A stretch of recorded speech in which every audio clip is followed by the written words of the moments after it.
The Himalayas were in isolation from time immemorial and had taken in their lap too many human beings, guarded them against the alien touch for centuries. Ancient Indian literature and mythologies refer to various ethnic groups who were believed to have an affinity with some divine races. And one such ethnic community are the Kinnoras.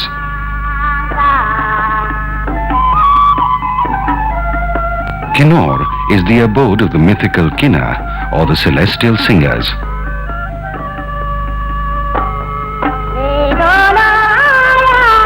Kinnoras are said to be the progeny of Pulastya, according to some scriptures. And their dialect belongs to the Tibeto-Burman family of languages.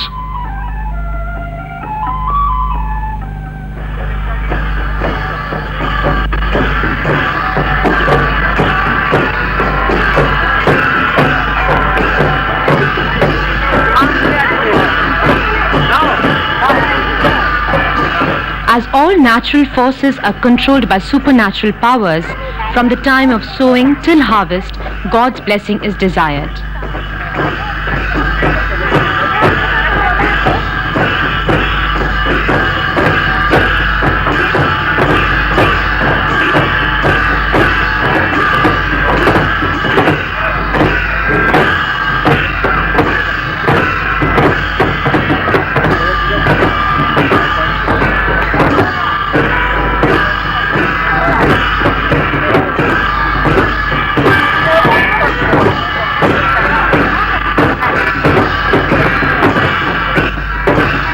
This is a typical Kinnuri ritual. The deity is taken on a palanquin around the courtyard with all the devotees dancing and conversing with it.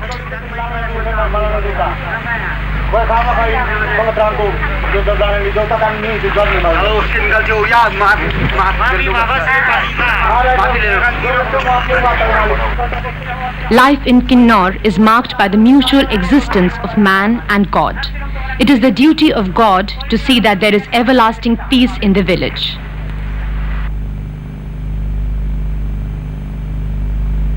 Kinnor is a place of curious coexistence of Buddhism and Hinduism. Kinnor, a district in Himachal Pradesh, which is the Himalayan state of India, is surrounded by Tibet in the east, Lahul and Spiti in the north, Simla and Uttarkashi in the south. Moving upstream along the river Satluj, one comes across a gradual transition of Hinduism to Buddhism. And so does the ecology, from arid to semi-arid and dry.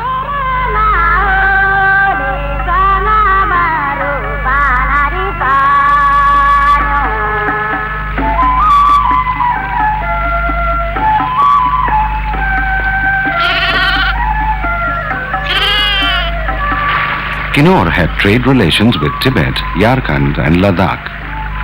The Kinnoras used horses, donkeys, sheep and goat for carrying goods as well as for barter. But now that is a thing of the past. As most part of Kinnor is situated at an altitude of over 6,000 feet, the inhabitants are naturally required to wear woolen garments throughout the year. To have their own regular supply of wool, they started rearing animals like sheep and goat so that they could get uninterrupted supply of wool.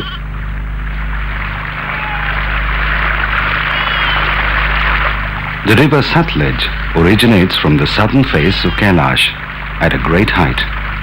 Reaching the village Khabo, it meets the Spiti river, turning into a torrent, a scene of awful sublimity.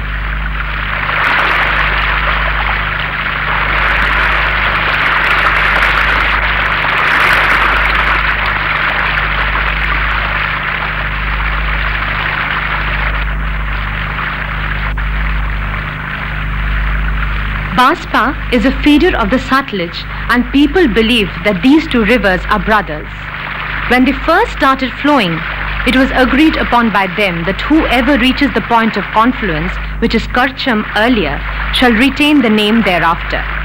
Baspa, being the younger, was more boisterous and brought along with him all the paraphernalia of musical instruments, whereas the river Satluj, being the elder, was more discreet and reached the point of confluence much ahead of his younger brother.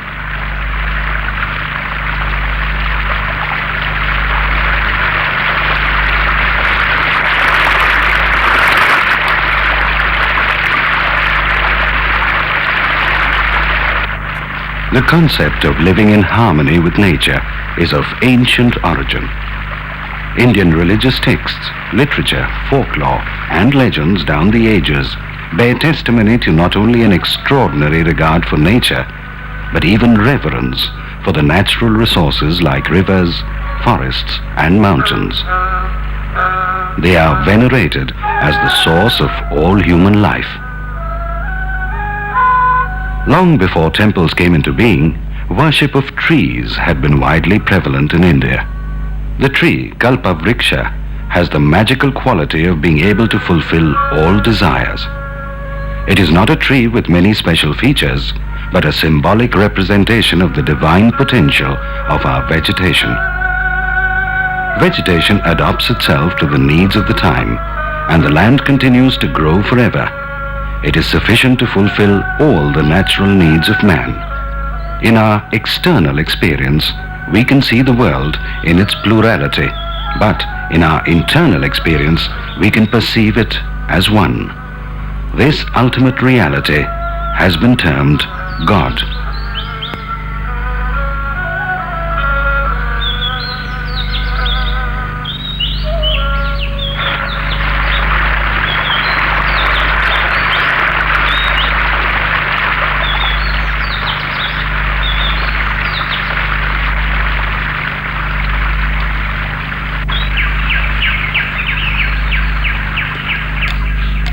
As the trade with Tibet has come to an end, the people have resorted to cultivation.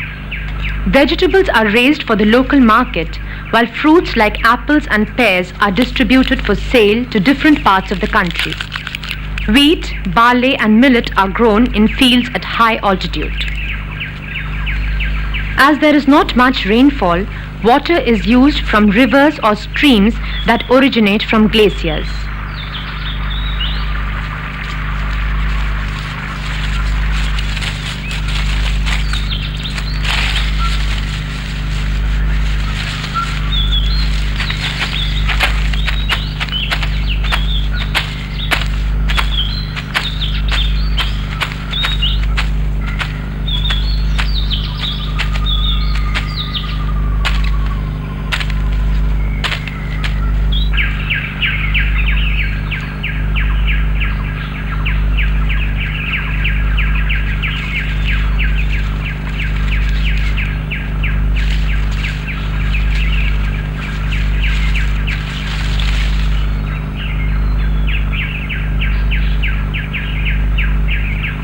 Women play a vital role in shaping the economy of the district.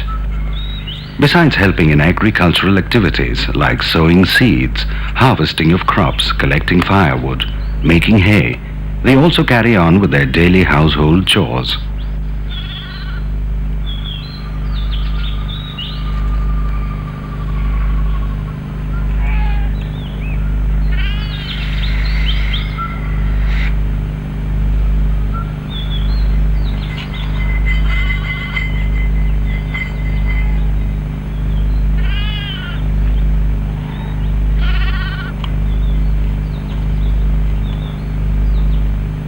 Kinnora's food habits are basic and simple. The staple diet is oglo, brass and barley.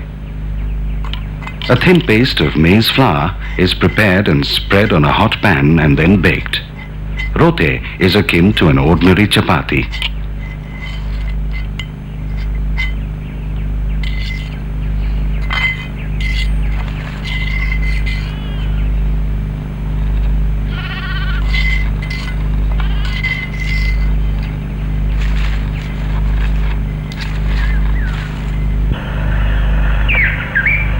Kinnora is famous for its apples.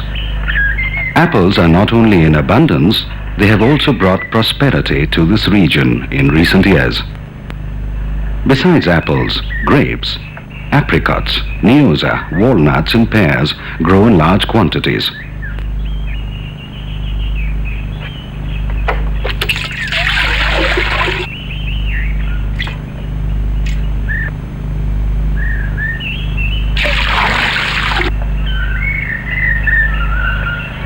anguri happens to be the most exquisite quality of spirit. As the name suggests, it is mainly extracted from grapes. The grapes are squashed and put together in a wooden jar along with water and kept for some weeks. The distillation is very interesting. The mixture is poured into a large metal container over a fire.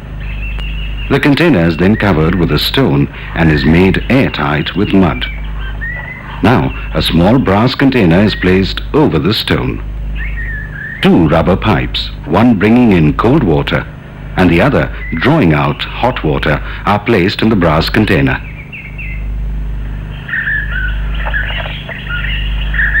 And through the third pipe comes out the wine, anguri. The flavor depends on how well the wine is brewed, and how well it is brewed depends on the master brewer, the Kinnuri woman. So priceless is the brewing skill that the woman who has mastered it commands great respect in the Kinnuri community.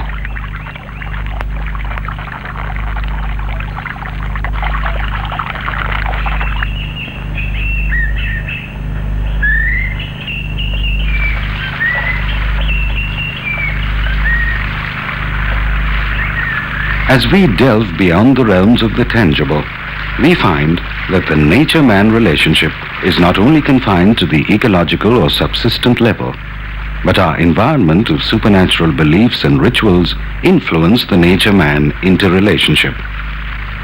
Thus, for a holistic portrayal of Kinnor life, God, or the spirit, offers yet another dimension, and we find inseparable links and an interrelationship between nature, man, and God.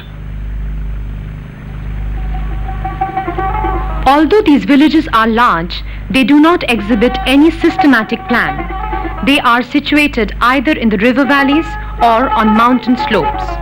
They are usually divided into 3 or 4 hamlets, separately inhabited by different jatis or castes.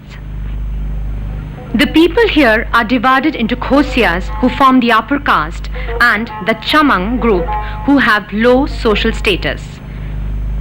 The Khosias are mostly the owners of land and also the tradesmen. The Chamang serve the Khosias as farm laborers and are also leather workers and weavers.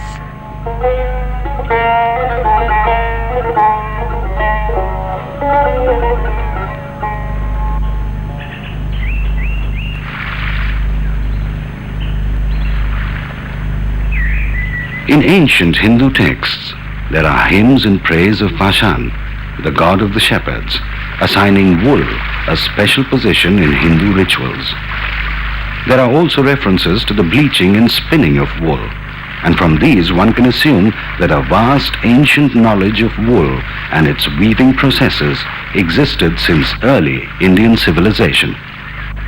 Once the wool is cleared of impurities, it is pulled apart to separate and loosen the entangled fibers.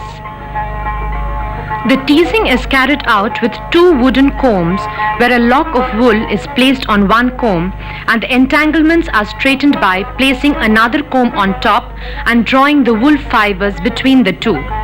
The wool, now untwined, is ready to be spun into yarn.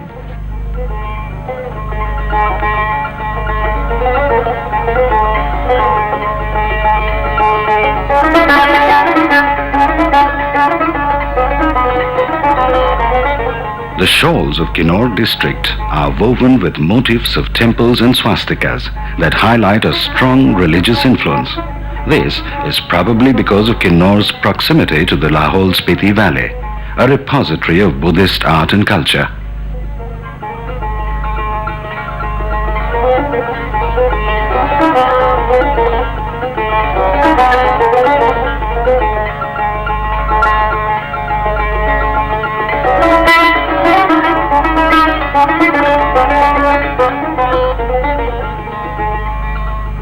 The 4 colors commonly used for Kinnor shawls are red, orange, blue and green, though black and yellow are also used sparingly.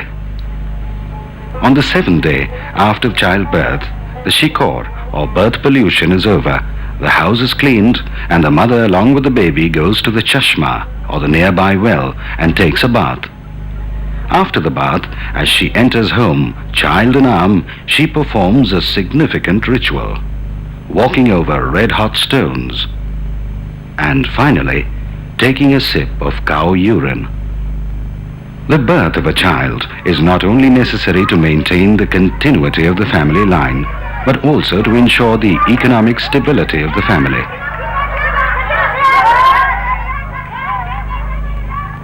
The use of space in Kinora is dictated by the continuity of time and the interconnections that exist between mountains, valleys and rivers and the produce of the land. A similar integration adds life to local architecture. The principal construction material are stones and wood. Houses, sometimes spacious and even elegant, are built wherever a suitable site is available.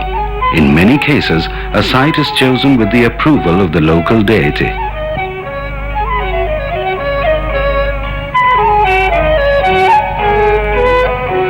Temples are quite unique and can be easily distinguished from the other houses. They have projecting balconies embellished with neatly curved wooden flowers, fringes, and even images